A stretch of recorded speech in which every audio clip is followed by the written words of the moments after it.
آپ نے کراچی کے مشہور جناح ہسپتال کا نام تو ضرور سنا ہوگا، لیکن وارڈ نمبر 33 شاید بہت کم لوگ جانتے ہیں کہ وہ وارڈ ایک وقت میں زندہ تھا اور پھر ایک دن خود بخود موت بن گیا۔ یہ وہ وارڈ تھا جسے صرف خطرناک مریضوں کے لیے بنایا گیا تھا، لیکن وقت کے ساتھ ساتھ یہ وارڈ خود ایک خطرہ بن گیا۔ 1992 میں ایک 19 سالہ لڑکے کو وہاں لایا گیا۔ نام اس کا احمد تھا، خاموش، کمزور اور نفسیاتی مریض جیسا، لیکن نرسوں کا کہنا تھا کہ احمد صرف مریض نہیں تھا، یا شاید وہ انسان ہی نہیں تھا۔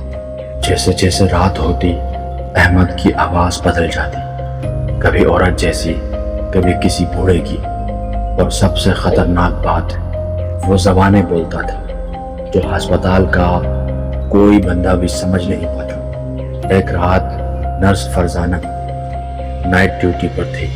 رات کے ٹھیک 2:30 بجے اس نے وارڈ نمبر 33 سے کسی کے اذان دینے کی آواز سنی، مگر وہاں کوئی نمازی نہیں تھا۔ وہ اندر گئی۔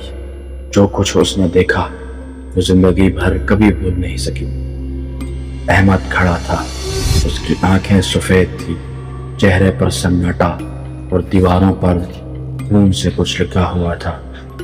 اس نے صرف ایک جملہ کہا، اب تم بھی دیکھو گی وہی جو میں نے دیکھا ہے۔ نرس بے ہوش ہو گئی۔ 3 دن بعد ہسپتال چھوڑ دیا اور صرف اتنا کہا، وہ لڑکا انسان نہیں تھا۔